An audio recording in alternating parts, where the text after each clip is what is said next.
تو جب ہر انسان کے بارے میں ہر وقت یہ توقع ہے کہ یہ توبہ کر سکتا ہے، تو پھر کسی بھی انسان کو مسلم کافر حقیر سمجھنے کی کا کوئی جواز ہے؟ آج وہ یہ کر رہا ہے، وہ رات کو توبہ کر لے، وہ کل توبہ کر لے، وہ موت کے آخری لمحے میں توبہ کر لے، تو میری حقارت تو مجھے گرا دے گی اور وہ جنت کے مزے کر رہا ہو۔ تو رمضان میں داخل ہونے کے لیے دوسری تیاری یہ ہے کہ اپنے دل کو سب کی نفرت سے صاف کر دو۔ اللہ نے میرے نبی سے کہا لست علیہم بمسیطر، میرے نبی آپ ان کے اوپر کوئی ٹھیکیدار نہیں ہیں، یہ میرا کام ہے، بس آپ اپنا پیغام پہنچائیں۔ تو آپ اس پیغام پہنچانے میں سامنے کون تھے؟ کافر، اور آپ دیکھ رہے تھے اس کو ایمان نصیب نہیں ہوگا، یہ تو آپ کو اللہ نے نظر دی تھی، پھر بھی آپ نے اس کی اتنی منتیں کی ہیں۔ ابو جہل، آپ نے کہا میری امت کا فرعون ابو جہل ہے، اور موسیٰ کے فرعون سے بڑا فرعون ہے کہ موسیٰ کے فرعون نے مرتے ہوئے کہا توبہ کرتا ہوں، اور اس امت کے فرعون نے کہا گردن ذرا نیچے سے کاٹنا تاکہ لوگوں کو پتہ چلے کسی سردار کی گردن۔ آپ نے اس کے گھر کے اتنے چکر لگائے جس کے بارے میں جانتے تھے نصیب میں ہدایت نہیں ہے، کہ وہ کہنے لگا اے محمد بس کر دے، ہم قیامت کے دن گواہی دے دیں گے کہ تو نے ہمیں اپنے رب کا پیغام پہنچا دیا تھا، اب بس کر دے۔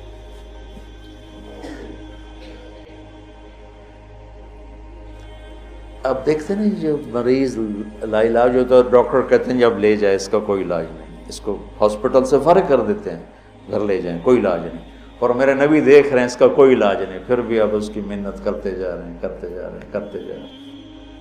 کاش ہم تھوڑا سیرت کو بھی پڑھتے۔ پھر مجھے خواجہ صاحب یاد آ جاتے ہیں، سکھری تروش منصوری نو تھپ رکھ کنز کدوری نو، ہادی نہ سمجھ ہدایہ کافی نہ سمجھ کفایہ، کفایہ کافیہ وزن شعر کی وجہ سے، ہادی نہ سمجھ ہدایہ کافی نہ سمجھ کفایہ، کر پرز شرع وقایہ ایو دل قرآن کتاب۔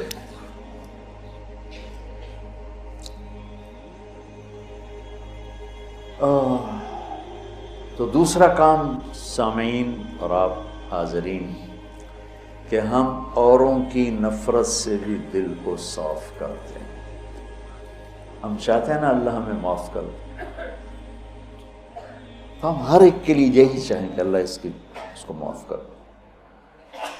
جس کو میرے نبی دیکھنا نہیں چاہتے تھے، حضرت حمزہ کے قاتل وحش، اللہ نے ایمان دے دی۔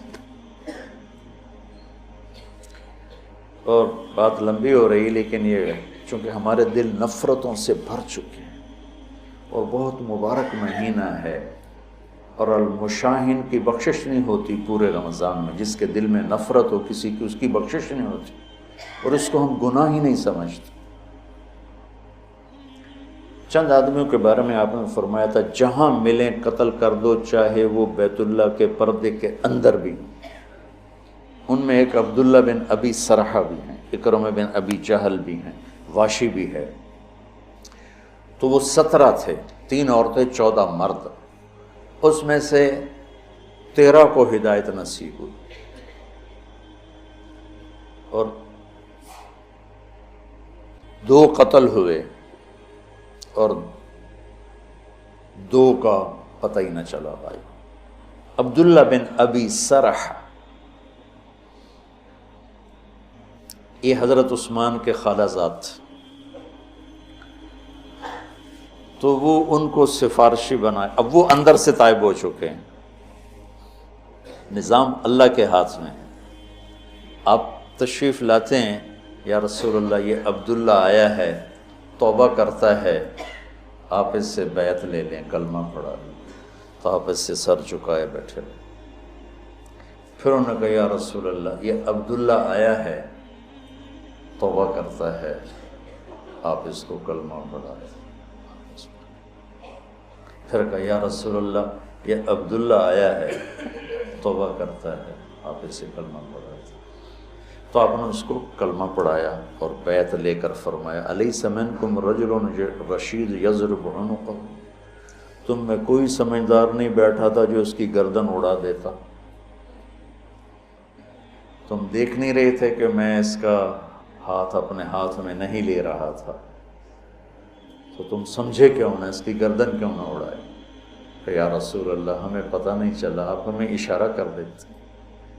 تو آپ نے فرمایا نبی خیانت نہیں کرتا ہے، نبی میں خیانت نہیں ہوتی کہ میں ادھر ہاتھ بڑھاؤں ادھر تمہیں اشارہ، یہ نبی کی شان سے پاک ہے۔ میں قربان جاؤں اس کی رحمت پر۔ اور موت کیسے آئی؟ کہ مصر کے گورنر بنائے گئے حضرت عمر کے زمانے میں، حضرت عثمان کے زمانے میں، فجر کی نماز پڑھا رہے تھے، نماز کے بعد ایک طرف سلام پھیرا السلام علیکم ورحمۃ اللہ، اور دوسری طرف پھیرنے سے پہلے ہی گر کے انتقال ہو گیا۔ ان کا تو صحابی ہونا ہی کافی تھا، لیکن اگر موت کیسے؟ تو جب اللہ فیصلہ فرماتا ہے تو اللہ کے نبی 3 دفعہ رکے رہے، پھر آپ نے بیعت لی۔ تو لہٰذا میرے عزیزو، سامعین، حاضرین، سب سے دل صاف کر دو، سب سے نیت کرتے ہو۔ میری جو تم میرے بچے بیٹھے ہو، میں اب اس عمر میں تم سے کیا فخر کروں گا، میرے سر کے درد کا ایک سبب یہ بھی ہے کہ میں سارا دن اس بدبخت سے لڑتا ہوں۔ کبھی ادھر سے کمی آتی ہے، یہ نہیں کہ کمی آئے گی نہیں، کبھی ادھر سے نفرت آتی، ادھر سے کمی آتی، اور میں جھاڑو لے کے اسے صاف کرتا رہتا ہوں، یا اللہ میرے دل میں کسی کی نفرت نہیں۔ سوتے ہوئے میں کہتا ہوں یا اللہ میرے دل میں کسی کا بغض نہیں، میں نے اپنے دل کو سب سے صاف کیا، صاف کیا، صاف کیا۔ آپ کو پتہ جب آدمی مشہور ہوتا ہے تو محبت کرنے والوں کے ساتھ تیر انداز بھی آ جاتا ہے۔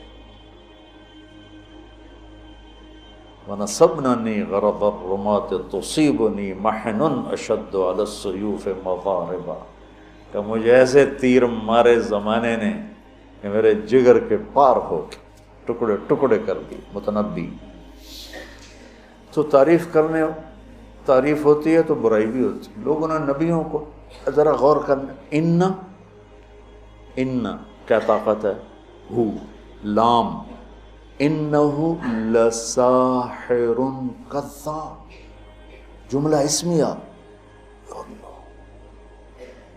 کائنات کے سب سے سچے کو کہا جا رہا ہو تو ہمیشہ کے لیے سب سے جھوٹا ہے، تو کیا گزرتی ہوگی میرے نبی کے دل پر۔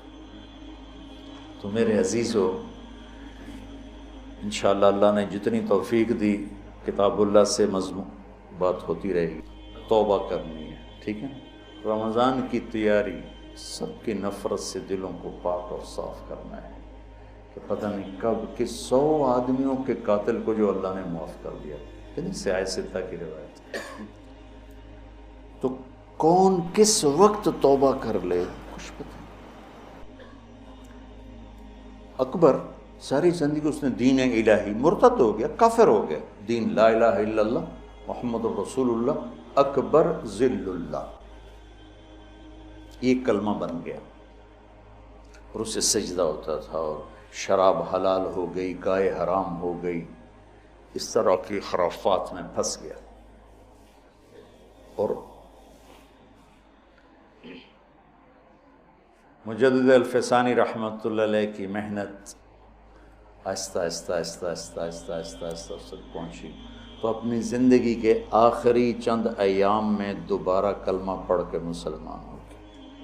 اور تس کے جہانگیر نے اپنی زندگی کی کتاب لکھی ہے، اس میں نے پڑھا، نہیں اس کا اقتباس ایک کتاب میں، کہ میرے والد مرحوم جب نزع کی کیفیت طاری ہوئی تو فرمایا مفتی اعظم کو بلاؤ، صدر الدین ان کا نام تھا، تو وہ تشریف لائے،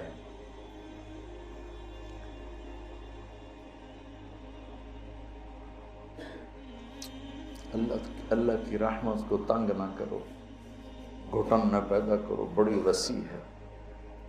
رحمتہ وسعت کل، ان رحمتی وسعت کل شیء۔ کہا مفتی صاحب سورہ یاسین پڑھ، تو انہوں نے سورہ یاسین پڑھنی شروع کی۔ تو جب سلام قول ابن رب الرحیم پر پہنچے تو اس کلمہ پڑھا اور اس کی جان نکلی۔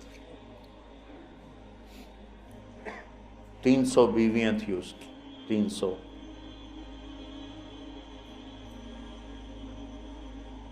اور زندگی گمراہی میں نہیں، کفر میں ہوئی، مرتد۔ اندر کون سی چھپی ہوئی خوبی تھی کہ یوں موت آ رہی؟ تو رمضان کی تیاری کا، روزے تراویح تلاوت کر کر کر کر کر کر تھک ہار کے آخری دن بھی خالی بیٹھے ہوں اور بخشش ہی نہ ہو۔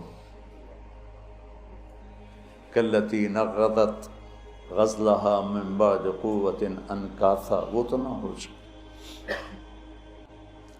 تو دوسرا کام کیا ہے بھائی؟ سب سے اپنے دل کو صاف کرنا۔